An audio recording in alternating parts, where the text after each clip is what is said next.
My journey didn't begin as I had hoped. On Thursday and Friday, I was supposed to go to a conference in Minneapolis, but it wasn't the usual warm send-off I was used to. My wife, Martha, usually took half a day off to make my departure memorable, but this time, she just gave me a quick goodbye kiss before going to work. Let me introduce myself. I'm Ava, but people often call me Evan. I'm 49 years old, happily married to Marta for 24 years, and we have 2 kids, Ross, who's 22, and Amelia, who recently turned 20. My journey started at 3 o'clock in the afternoon. I left work and headed to the airport. I always like to arrive early for my 6 p.m. flight to avoid any stress about being late. Everything was going smoothly, and I waited patiently for the announcement of the flight's departure.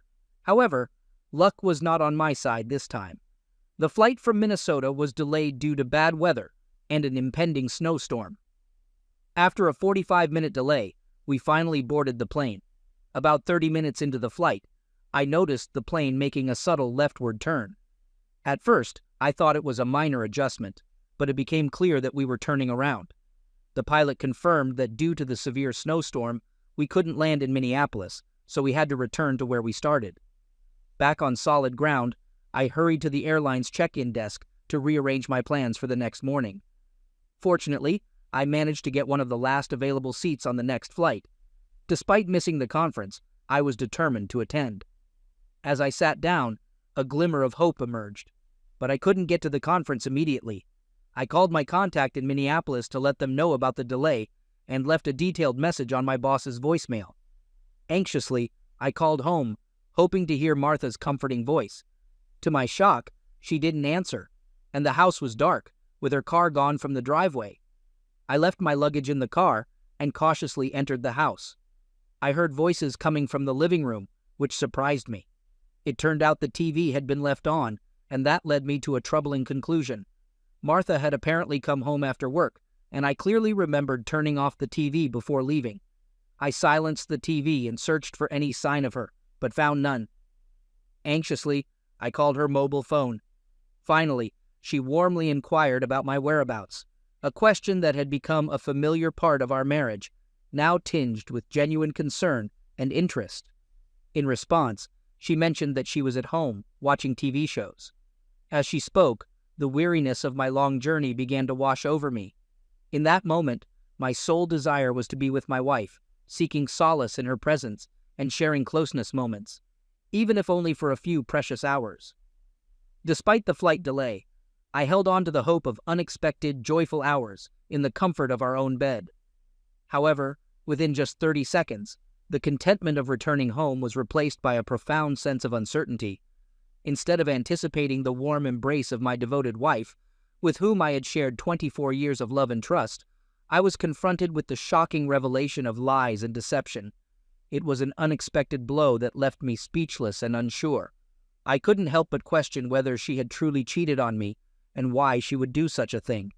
There appeared to be no logical explanation for her deceit, whether it occurred while she was at work, with friends, or at a restaurant. I must have remained silent for a while, as Martha's worried voice eventually broke through, asking if I was still present. I snapped back to reality and mumbled in response, yeah, sorry, we've landed in O'Hare and I have to go." With a heavy heart, I abruptly ended the call. The phone rang again, but this time I turned it off, needing some solitude to make sense of my racing thoughts. Sitting on the couch, surrounded by silence and emptiness, I felt numbness wash over me. The question haunted me. Why did Marta deceive me? Maybe there was a reasonable explanation for the lie. Perhaps she was planning a surprise. Thinking back, I recalled how I had organized a series of deceptions 4 years ago for our 20th wedding anniversary.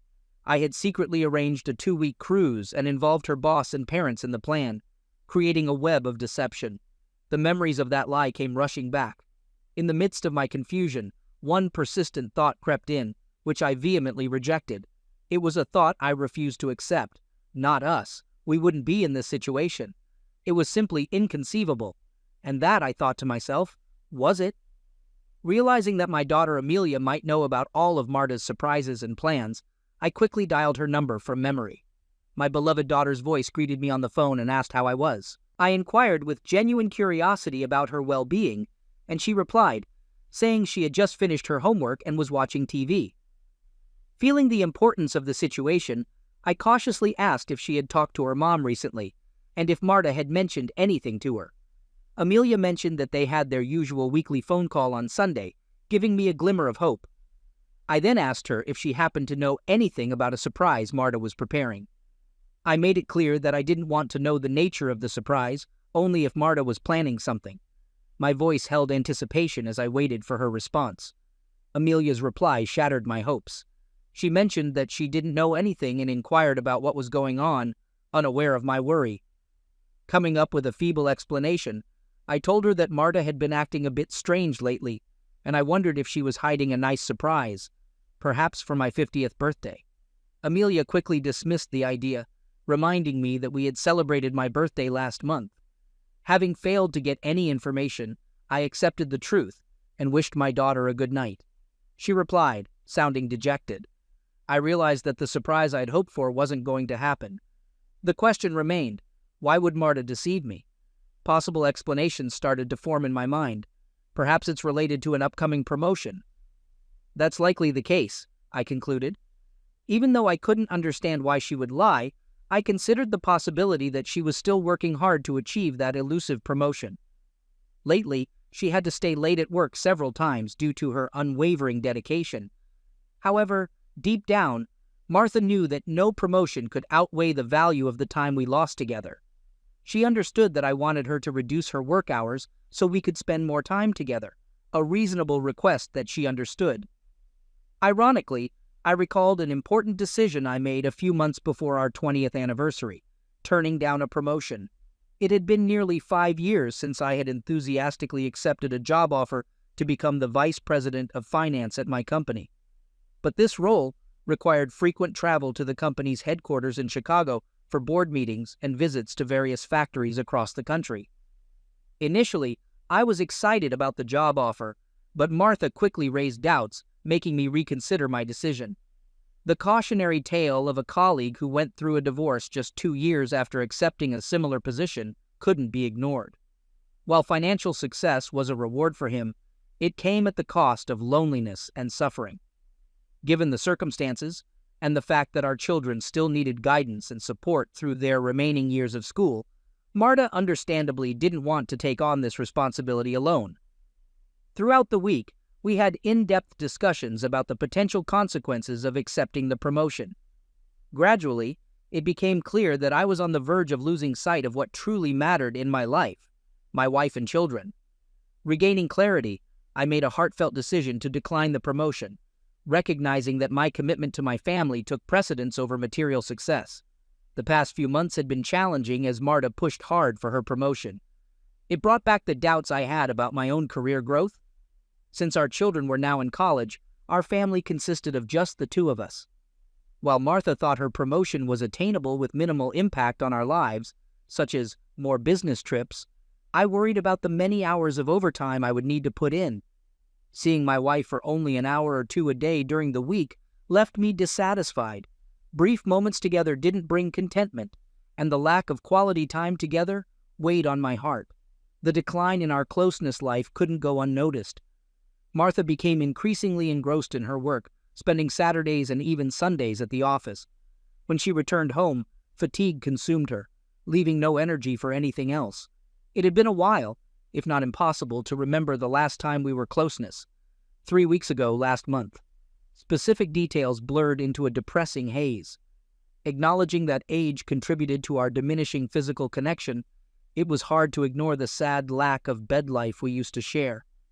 It's possible that her deception during our phone call was an attempt to avoid discussing my concerns and hide behind her work commitments. However, it's only fair to admit that I, too, was on a business trip and had to work overtime occasionally. At the same time, there was a simple way to uncover the truth. I decided to call Martha's direct line at the T-Bold advertising agency to confirm things. To my surprise, her colleague Jake Turnbull answered the phone. Alarmed, I quickly composed myself, expecting to hear Martha's voice. I greeted him using my nickname, and his response caught me off guard as he mentioned that I should be enjoying a vacation with Martha. I was shocked and confused by his comment, and it was clear that something was amiss. That evening, I found myself in a web of surprises and inquired about the supposed vacation. Afterward, I quickly regained my composure, apologized to Jake for the interruption, and fabricated an excuse, claiming that I had dialed his number by mistake. He reassured me without any concern, mentioning that Martha owed him lunch for covering her shift and the late working hours. He expressed his frustration, saying that it was 9 in the evening and he was still at work. With that, he concluded the conversation and hung up. Gradually, the truth became clear to me. Martha wasn't working and was in fact absent from her workplace. According to Jake, she had taken a vacation until the end of the week. Panic slowly crept into my mind, tightening its grip as fear took hold. Where was Martha? What could she be doing? An unwelcome but silent thought invaded my mind. No, it couldn't be true. I've always strived to see the best in people, maintaining a positive outlook and valuing the inherent kindness in everyone. But now, against my will, I started contemplating the worst-case scenario. Could this really be happening? Could Martha betray me like this? The thought of her being with her sister Victoria crossed my mind involuntarily. Over time, we distanced ourselves from Victoria and her ex-husband Mike. Once we were incredibly close, bound by strong friendships that felt unbreakable as our lives intertwined in a beautiful tapestry of shared experiences. We spent evenings together, supported each other, cared for our children, organized numerous family gatherings, and even went on vacations together. But everything changed one fateful day when I returned home with a throbbing headache. In search of relief, I took a couple of Tylenol tablets and lay down on the couch. Half an hour later, Marta and Victoria returned from a shopping trip, chatting animatedly. Unnoticed by them, I remained on the couch. Suddenly, Victoria began to speak, asking if Martha had noticed the new product manager at the grocery store. My heart raced as I anxiously awaited Martha's response.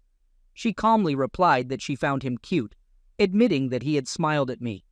Then, with unease, she added that it would be better if he were smiling after yesterday's encounter in the back seat of her car, declared defiantly by Victoria.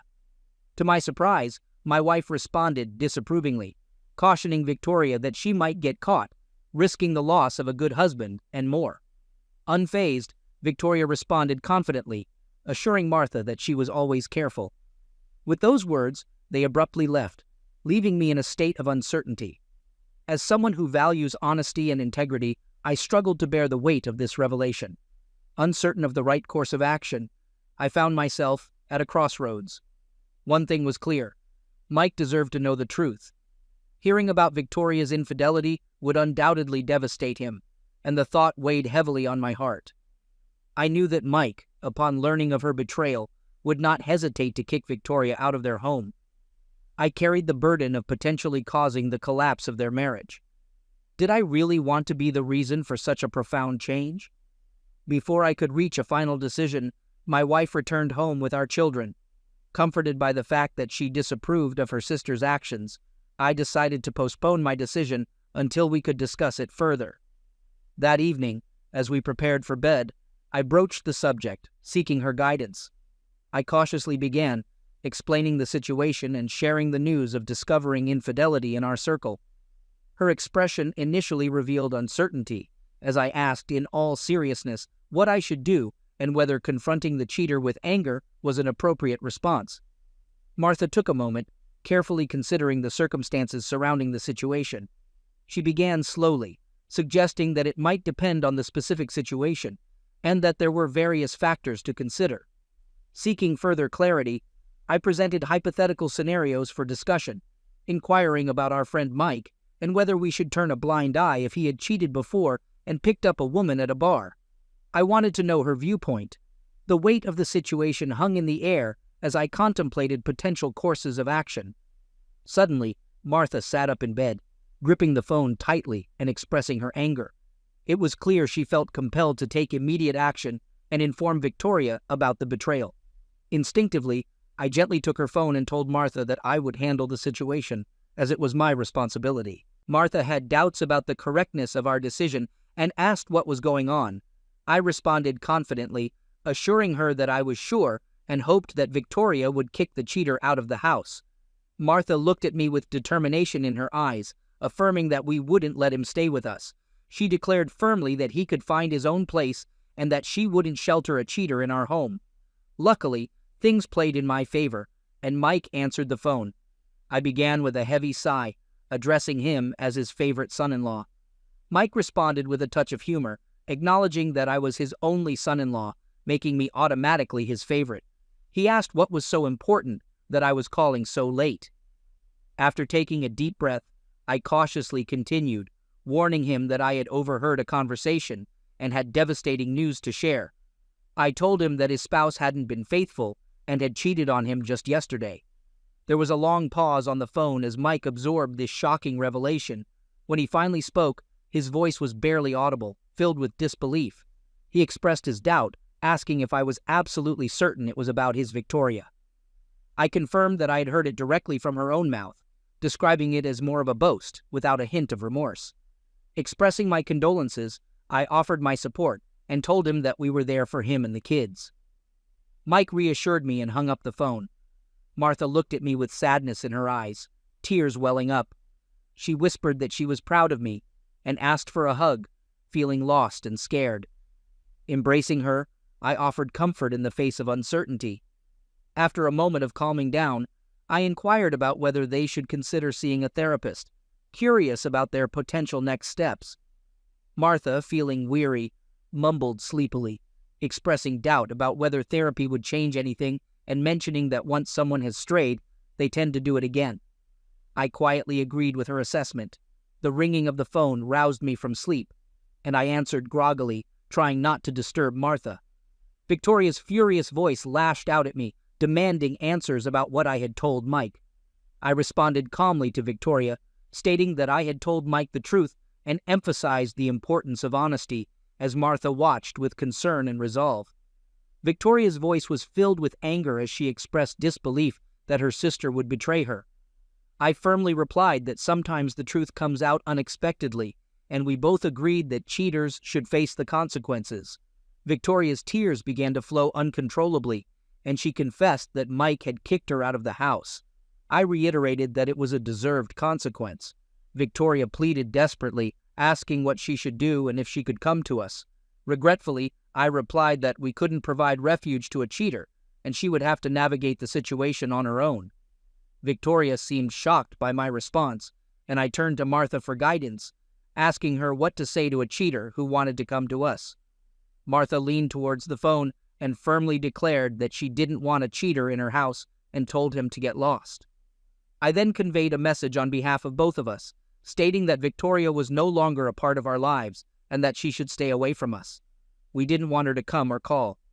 Martha snuggled closer to me, and we sought comfort in each other's arms. She whispered that she was proud of how I had handled the situation, and we peacefully drifted off to sleep. However, the morning brought an expected storm, as Martha's father called and yelled at his daughter. Martha was anxious and tearful after the phone call. I explained to Martha that it was our mutual decision, and we had discussed the possibility of seeking advice and ending our connection with the deceiver. I clarified that I had only mentioned a hypothetical scenario about Mike and hadn't asserted that he actually cheated on Victoria. I posed a thought-provoking question, asking how Mike's potential betrayal differed from Victoria's infidelity. Martha defended her sister, stating that Victoria was family. I expressed disappointment and questioned if it was acceptable to cheat on someone because they were family, leading Martha to be momentarily speechless. 3 years ago, I had a pivotal conversation with Martha, asserting my stance about her sister. I made it clear that I didn't want her sister near our children or in our home. Although Martha occasionally met her sister secretly, it remained an unspoken taboo in our household, and she visited Victoria covertly while I was away. Over time, Mike managed to overcome the situation and prepare for remarriage, and my resentment toward Victoria waned. I had stopped caring about her presence and found joy in her absence. Shifting my focus to Martha, I gently broached the subject, feeling the need to resolve the issue. I suspected that Martha might carry guilt for deceiving me, although I had reached a point where I no longer cared. A surprising turn of events unfolded, as I found myself on a stage in front of a vast audience at the Congress. I began my speech, addressing the crowd and discussing two distinct types of individuals in the realm of tissue use: deniers and those who confront reality. During the talk, Dave Millicent, Martha's boss, waved his hand wildly and confessed to evading my wife. Jake Turnbull, seated behind Dave, also admitted to evading my wife. Another man joined in with a cheeky comment, creating a moment of shared amusement and light laughter among the audience. Suddenly, I sat up on the couch, wiping drool from my face, and realized it was already midnight. I must have slept for over an hour, and I wondered if Martha had returned home during my nap, possibly unaware of my presence as an unexpected guest. Hastening toward the bedroom, I entered, but found no signs of her. Then it dawned on me that she was likely with her sister, Victoria. Contemplating whether to contact Victoria and inquire about Martha's whereabouts, I hesitated, realizing that obtaining Victoria's address would entail acting behind Martha's back. Recalling that I needed to pick up Victoria's children from a specific location, I wondered if I still had Victoria's phone number. As I prepared to search my contact list, I noticed the Find My Phone app icon on my smartphone. A year ago, I had installed it on both our phones after losing mine during a trip from New York to Cincinnati. Recognizing its capabilities, I promptly opened the application. Within seconds, I received information about Martha's phone's location. It indicated Mills Lake. I was puzzled, wondering why she would be there. Contrarily, Victoria was facing financial difficulties, making it unlikely for her to afford a cottage on Mills Lake. The situation was becoming increasingly mysterious. Mills Lake was renowned as an upscale residential area, with cottage costs far exceeding those of our modest home. Using Google Earth, I carefully pinpointed Martha's precise location. To my surprise, she was inside an exclusive estate surrounded by an imposing stone wall. This revelation left me baffled. What could Martha be doing in such a luxurious millionaire's estate? The distance between Mills Lake and our town was an hour's drive, but my determination to uncover the truth propelled me forward. At the same time, I realized that a direct conversation with her would likely result in dishonesty or evasion. Gathering indisputable evidence was essential before initiating a conversation, despite my hesitations. Flooded with intense emotions, I quickly headed to Mills Lake, reproaching myself for refusing to consider the possibility of Martha's wrongdoing. Regret gnawed at me as I realized I should have checked her phone's GPS locator right from the start instead of seeking excuses for her actions. Uncertainty clouded my thoughts as I arrived at Mills Lake, uncertain of my intentions and harboring a faint hope for a straightforward explanation. Anxious, I made my way to the estate where Martha was located, weighed down by the anticipation of what awaited. Before me loomed a massive gate, barring direct access to the estate. I wasn't planning to drive up to the house and announce my presence in search of my wife. After assessing the situation, I understood that parking by the road might attract unwelcome attention, possibly leading to the arrival of security guards or law enforcement in this exclusive community. Driving a bit further, I stumbled upon a humble path and decided to park the car there. Stepping out, I grappled with uncertainty. How would I bypass the towering wall separating me from the truth? Then it dawned on me that the estate bordered the lake, meaning an approach from this side was possible. With renewed determination, I made my way to the lakeshore, my heart racing at the prospect of finding an entry point to the estate from this direction. Discovering a footpath leading to the lake, I cautiously moved toward the shoreline, not knowing which grand cottage Martha was in. I counted on another check of the GPS locator. In the end, I reached a luxurious mansion where several second-floor windows still had lights on. However, the ground floor was dimly lit. Only one curtain remained ajar, casting warm light outside. Seeking an elevated vantage point, I found a sturdy tree and climbed high enough to peer inside. My gaze settled on a man wearing a white terry cloth robe, though he was hardly recognizable to me. The man, appearing older than me, swiftly vanished from view. A moment later, a woman emerged, confirming my suspicions. It was Victoria. As she stood in an open robe, sipping champagne from a glass, I couldn't deny that she remained attractive at her age. The pieces began to fall into place, and I realized that Martha was indeed with her sister. This revelation didn't surprise me.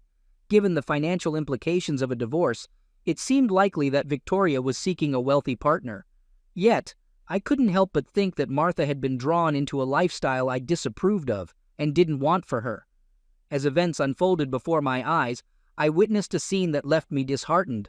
The man I initially spotted approached Victoria, and his hands boldly explored her body. He took her champagne glass, discreetly setting it aside. I had to climb down from the tree and avert my eyes from this closeness display of my sister-in-law's allure. My sensibilities were rooted in traditional notions where love and bed life formed the core of a genuine relationship between a man and a woman. What I observed felt devoid of love, lacking the connection and affection I held dear. Even if I didn't hold Victoria in high regard, I wouldn't wish such a destructive and empty existence on anyone. Feeling uneasy with the scene unfolding before me, I contemplated descending from the tree.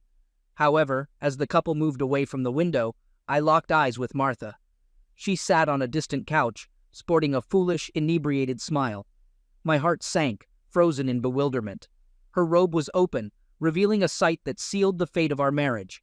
Overwhelmed by shock, I took a hesitant step backward, but lost my footing and tumbled from the tree. Branches broke my fall, and I was fortunate to escape with minor injuries. In a daze, I got to my feet, feeling like an old man. Under the weight of what I had witnessed, I started wandering aimlessly, like a zombie adrift in a desolate world. Tears welled up in my eyes as I limped my way back to the car, reflecting the profound pain that consumed me. It wasn't the physical fall from the tree that caused me pain, but the emotional loss of happiness and the separation from a loved one. During those distressing minutes, I briefly considered breaking into the cottage, forcing my way inside to confront the situation. However, the harsh reality of the consequences, potential years in prison for trespassing and assault, quickly extinguished this desire. Alone with my thoughts at night, a storm of emotions raged within me. Denial could no longer shield me from the harsh truth, and I grappled with the profound sadness and simmering anger. Yet I recognized the danger of letting that anger consume me, understanding that it would only further damage my own life. Deep down I knew that, no matter how angry I was, I would never resort to physically harming Martha. As events unfolded, I considered various options. The simplest one would be to return home, pack my belongings, and leave her. If we lived in a no-fault divorce state, had separate incomes, and no dependent children, the divorce process would likely proceed smoothly. We would divide our property equally and part ways. However, despite this straightforward path, a part of me yearned for justice and the desire to exact some form of revenge. A bold idea took hold of my thoughts, and without hesitation, I decided to seize the moment and see how it played out. Clutching my phone tightly, I dialed Martha's number, anticipating that she might not answer, and I'd be directed to her voicemail. I hoped she'd check her voicemail right away, just in case.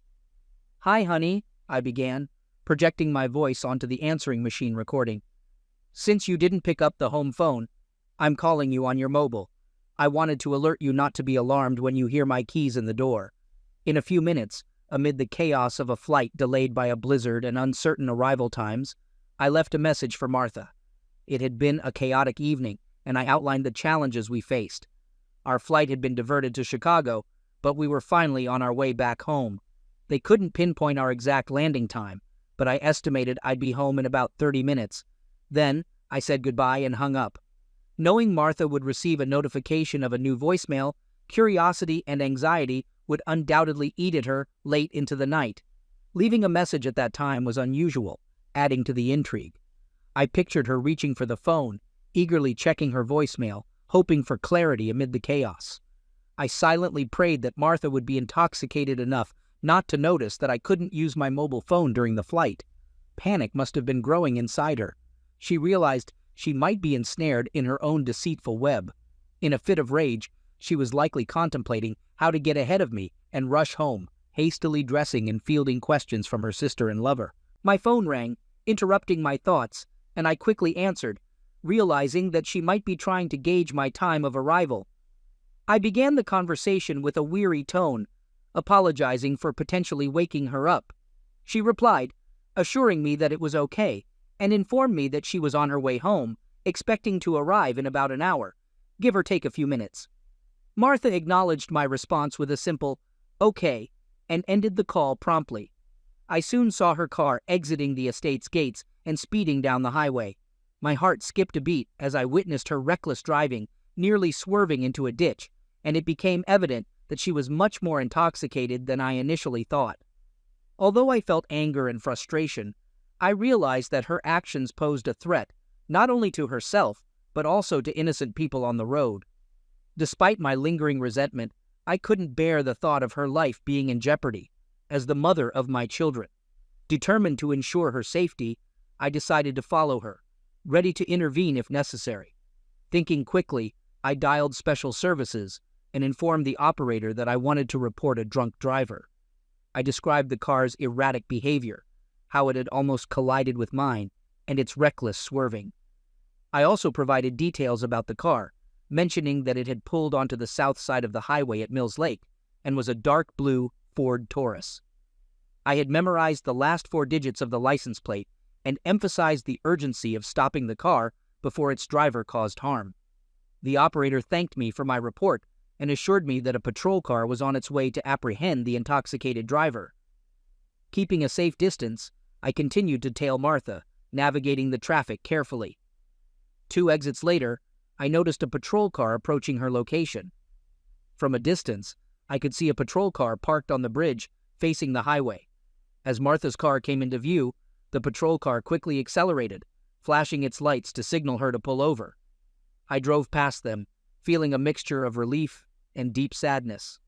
45 minutes later, I arrived back home, the weight of the evening's events heavy on my shoulders.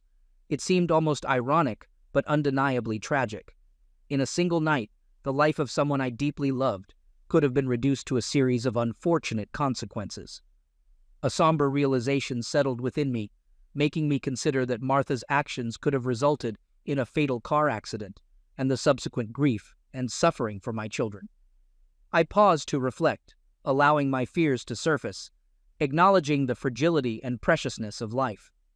My love for Martha was no longer a central factor in the decision I had made. It wasn't that I had stopped loving her, but I could no longer envision a shared future together. I took drastic measures by turning off the home phone and silencing my mobile phone. I needed some privacy to gather my thoughts. As I reflected on the hours spent searching for an explanation for Martha's deception, I realized that the most straightforward explanation had been right in front of me all along. Disappointed in myself, I opened a bottle of wine and contemplated the path forward. For many years, I believed that my love for Martha would mature like a fine wine and eventually reach its zenith. Now, confronted with the reality of our strained relationship, I faced the challenging question of what to do next. As I continued to sip wine and the night unfolded, I searched for clarity and direction amidst the whirlwind of emotions that engulfed me. The love that had once bound us now felt like it had turned into bitter vinegar, leaving me in agonizing pain. The depth of her betrayal struck me to my core, but the pain was not solely from the betrayal itself. It was the realization that our love had withered away.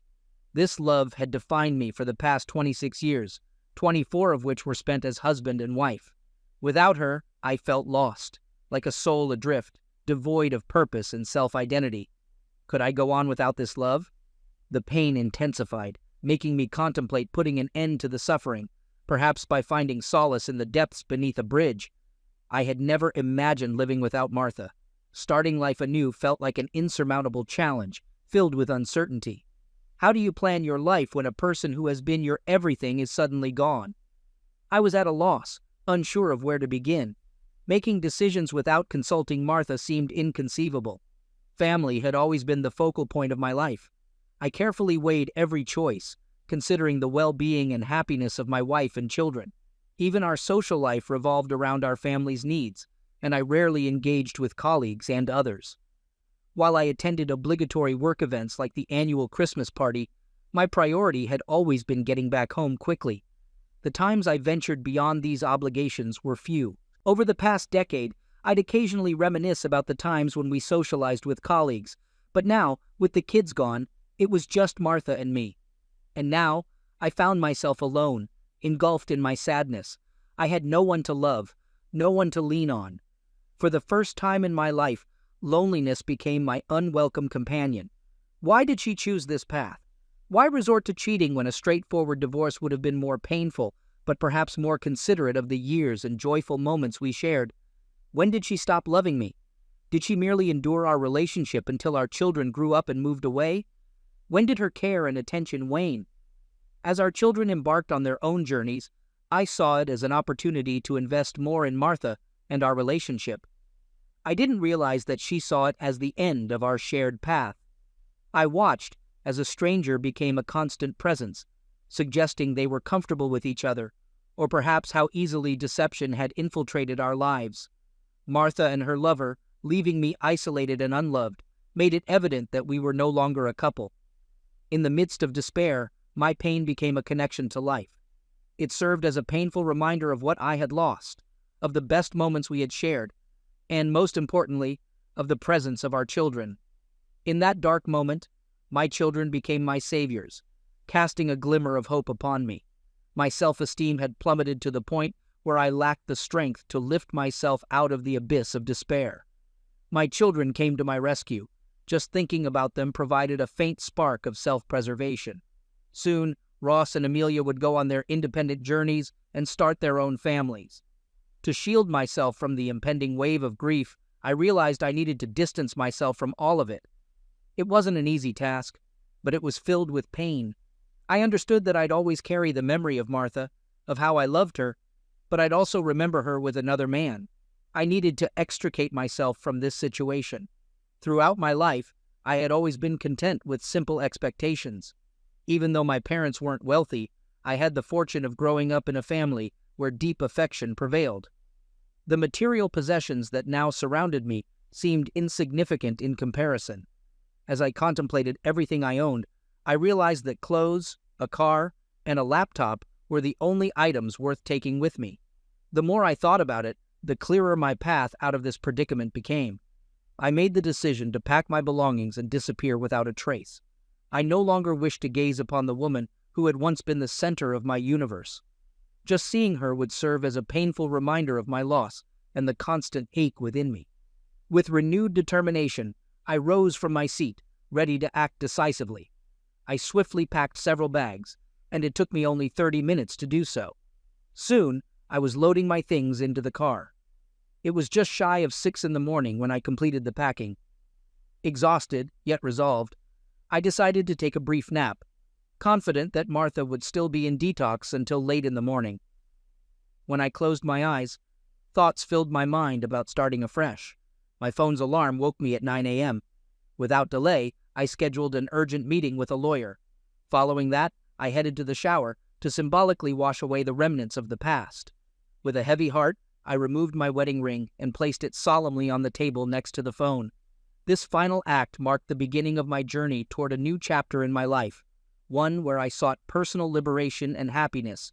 I had made the painful decision to express my disappointment in a letter addressed to Martha. Although our conversation had reached a point where it seemed futile, I felt the need to express my emotions.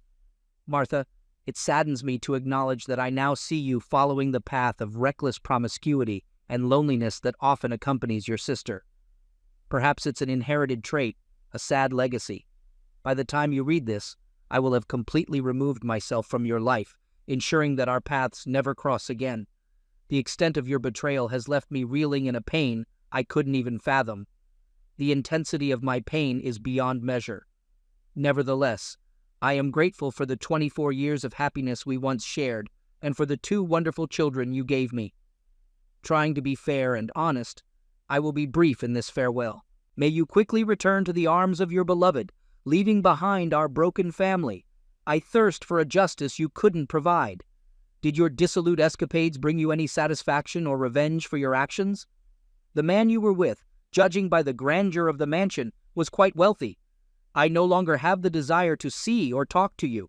We have nothing left to discuss. Our lawyers will handle all the necessary procedures, and I ask that you promptly sign the divorce papers. The reason for our separation is of no importance. By 10 in the morning, I was at the bank. I responsibly addressed our shared credit card debt and promptly closed the accounts.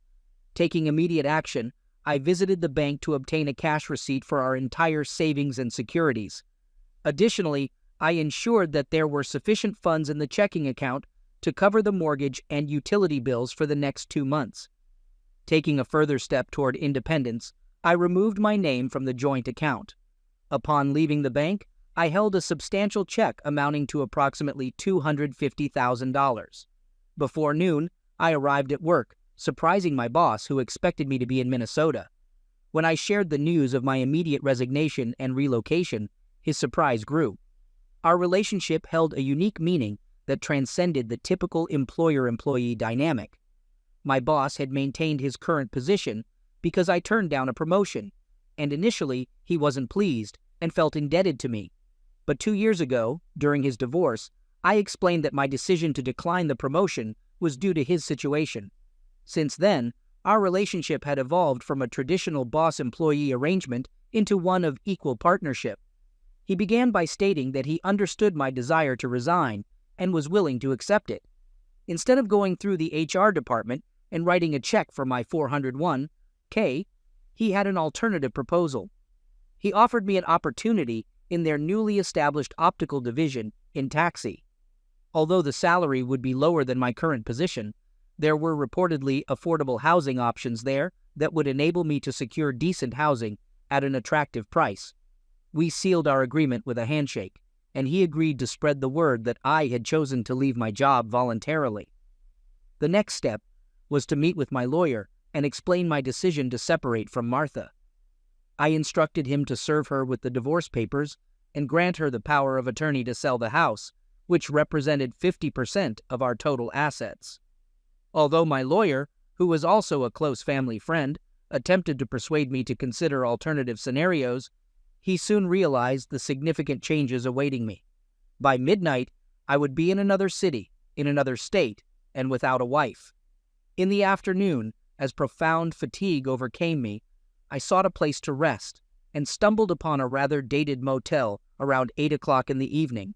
Using a disposable phone I had acquired for this purpose, I dialed Ross's number and explained that it was my new phone number. Ross inquired if I had heard from Mom, and I revealed that I had found out the day before that she had been unfaithful. He expressed his disappointment and concern, asking what I planned to do about it. I shared that I had taken care of everything. I had packed my things, cleared my bank accounts, resigned from my job, and was heading south, ending my relationship with her. I also mentioned that she would receive the divorce papers by the end of the week. Ross asked if Amelia knew, and I informed him that she didn't yet. I assured him that I would keep him informed and promised to call regularly. We exchanged expressions of love and care, and I reassured him that I loved him and would take care of myself. After concluding the conversation, I contacted Amelia. The conversation was filled with deep sadness. My children, with heavy hearts, learned the truth about their mother's actions and how they affected our family. Witnessing the destructive influence of Aunt Victoria on her family, my children, like me, tried to comprehend how their mother could inflict the same pain on us. I was certain that Victoria had influenced her sister to act in this manner. Amelia, always candid, broke the silence by asking how long it had been happening, and how long we had ceased to be enough for her. I comforted her by explaining that the duration and reasons were no longer important. What mattered was that I had loved her deeply, trusted her with all my heart, and she betrayed that trust. I reassured Amelia not to worry, and said that I would be okay. I mentioned that I was incredibly sad at the moment, but I believed I would heal over time, especially if I could maintain some distance from her mom. I also assured her that I would share my new address, and she could come to me once her school year was over. As I made this promise, tears welled up in my eyes, and I wanted Amelia to know that there would always be a place for her by my side. In Tucson, the optics division was relatively small with only 30 employees. The district manager, who bore a stronger resemblance to his father than a stern boss, fostered a sense of camaraderie and comfort within the team. I immediately felt like a welcomed guest, which provided some solace during a difficult time. A month later, I chose a lovely house in a condominium. Throughout this period, I maintained no contact with Marta, relying solely on updates from my lawyer and my children. Moving forward was not without its challenges. One situation proved particularly demanding. My lawyer informed me that Marta was ready to contest the divorce, expressing her unwillingness to proceed with it and her readiness to fight to the bitter end, even if it meant financial ruin for both of us. In response, I calmly instructed my lawyer not to proceed with the divorce. I said I didn't care anymore and that I wanted to give her the chance to rebuild her life after the 24 years of happiness we once shared together. I instructed my lawyer to tell her that I had no desire to continue the relationship and that I wished her a good life. I added a more colorful message to tell her to go to hell, and I asked my lawyer if he could deliver that message. My lawyer, recognizing our close connection, replied that he could do it with pleasure, but warned that there would be an additional $50 fee for this. Conversations with the children were more challenging. One by one, I had to convince them that there was no turning back on this decision. The first hurdle arose when Amelia told me, "Dad, Mom completely freaked out when I mentioned that I planned to live with you this summer. I promised Amelia that I would do my best to visit her and her grandparents. However, her reaction was so concerning that I found it necessary to step away from my phone for a few days. Martha's behavior worsened when Ross decided to split his summer between both of us. As for Martha, I consciously refrained from inquiring about her, focusing on moving forward with my life. It wasn't easy because remnants of my feelings for her still lingered, a mix of emotions tied to our shared past before the betrayal. Yet, with my children's help, I gradually learned more about Martha's state of mind. To my surprise, it turned out she was going through a deep depression, mirroring the emotional shock I had once experienced. It's just unbelievable, especially considering what happened to her sister. The concept is quite simple. When you cheat, it hurts the very people you should love, which leads to the destruction of your marriage. Afterward, you continue to live your life. So how could Martha be depressed when I did everything possible to enable her to carry on without my presence? Her reluctance to divorce seemed like an escape from reality, a way to avoid facing the fact that her actions caused our family to crumble. It's absurd, isn't it? For a few hours, I was in denial myself, but she had been living in denial for the past 2 years. Even though she knew our children were in regular contact with me, she used our children as a way to express remorse for her actions. Through them, she tried to convince me that she was willing to do anything to prove her love for me. Although I understood that our children held hopes of reconciliation between us, I just couldn't bring myself to agree to talk to Martha. The geographic distance between us was also an issue for them, as they had to choose between their mother and me. Martha was relentless in her pursuit of my whereabouts from our children. All she knew was that I lived in one of the southern states. It had been almost 3 years since I left her, and she finally managed to discover my location. One fateful day, leaving work, I spotted her lurking near the office. I couldn't fathom how she found out the city where I now resided, as I had tried to keep that information strictly confidential, based on what my children shared with me. Martha was convinced that a face-to-face meeting would be enough to change my mind, but I was determined to change her mistaken perception. Swiftly and discreetly, I slipped out through a side door, my heart racing, and called Louise to let her know about the situation. Knowing my plan, I deliberately placed myself within Martha's sight, luring her to follow me. When I pulled into the parking lot, Martha caught up with me. To confound her, I drove around the city for a while, stopped at the grocery store, and then returned home. Upon reaching the house, I parked, and Louise, a beautiful 30-year-old Latina, opened the door instead of my keys. A moment later, the doorbell rang, and Louise, cradling a 1-year-old baby in her arms, rushed to open it. From my place in the kitchen, I observed Martha's astonishment upon seeing Louise.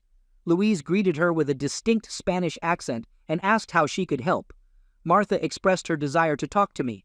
At that moment, Louise called out to me from the doorway, and I took the baby in my arms. Louise told me to take care of our daughter while she finished preparing dinner. I turned to Martha and began, "Well, well, well," with a mix of surprise and irony in my voice. I met her gaze, acknowledging the situation.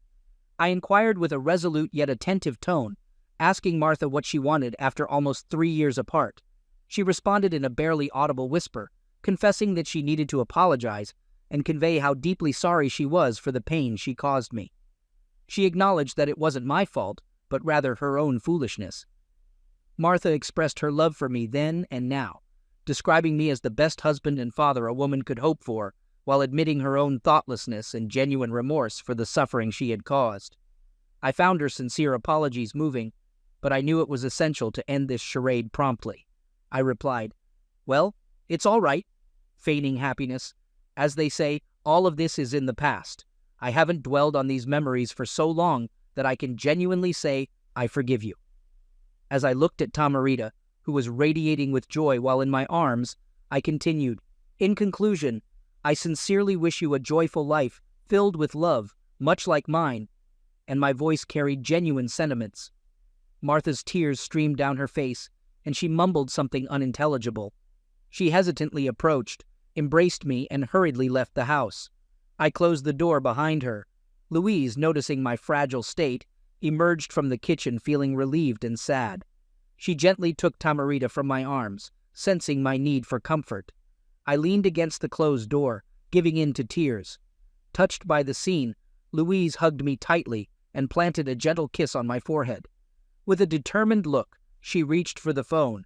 She said, I need to let Horatio know that I'll be heading back home with our daughter soon, her voice exuding warmth and confidence. I whispered, Thank you, Louise, sincerely appreciative of her presence and unwavering support. I instructed Louise, Make sure to tell Horatio I'll be waiting for you at the barbecue on Saturday, and her voice brimmed with enthusiasm. Absolutely, boss. I'll see you at the office tomorrow. The following week, my lawyer received the divorce papers duly signed by Marta. As I moved forward, I realized that healing takes time, and I needed to find my own pace. I formed connections with several female friends, engaging in a closeness relationship with only one, devoid of any serious commitments. It appeared that I was finally moving past the pain that had been inflicted on me. I grew less fearful of women, shedding my nervousness and timidity. Recognizing this personal growth, I began to think it might be time to grant Louise the freedom to introduce me to a kind and suitable woman. Trusting her judgment, I contemplated the opportunity to meet someone who could bring genuine happiness back into my life. Now I'm reconsidering my decision. After this unexpected encounter, doubts have arisen, not about leaving Marta, as that decision remains steadfast, but about my prior assumption that we had nothing in common. I've always believed we had nothing to discuss, assuming she understood my stance on infidelity and how I'd react in such a situation. However, listening to fragments of Martha's story during our recent conversation, I'm beginning to question if I should have avoided this confrontation, despite my aversion to it. One thing, though, is undeniable. Removing myself from her life was the best course of action for me. It allowed me to find peace and recover away from the toxic environment that engulfed us. I loved Marta so much that if I had encountered her at that moment, I might have succumbed to her remorse and accepted her apology. This could have led to more suffering and eventual divorce. But now, 3 years since her betrayal and our separation, Marta's apology suddenly gave me a sense of closure. It released me from the pain I'd been carrying and offered a glimmer of hope for love once more. Over time, I might even contemplate revealing that I don't actually have a second daughter, though I'm not certain I'll decide to do so. I no longer owe her anything, and the choice to disclose or keep it to myself is mine to make. I've finally unburdened myself of obligations to her, allowing me to move forward and embark on a new chapter in my life. But not for long. Yesterday, I stood by Marta's grave with my children and numerous relatives, including Victoria. I wept bitterly, like everyone else present, but I didn't see a single tear on Victoria's face. Martha, in a state of complete despair and inebriation, was involved in a fatal accident. Her life couldn't be saved. I contemplated for a long time why Victoria had encouraged her sister into a closeness relationship with her lover, and arrived at only one explanation. It was a form of revenge for Martha and me revealing her betrayal, which had led to the end of her marriage with Mike. Perhaps now, Victoria feels some sense of relief as her sister lies in a casket. And I know one thing. I will never love any woman the way I loved Martha.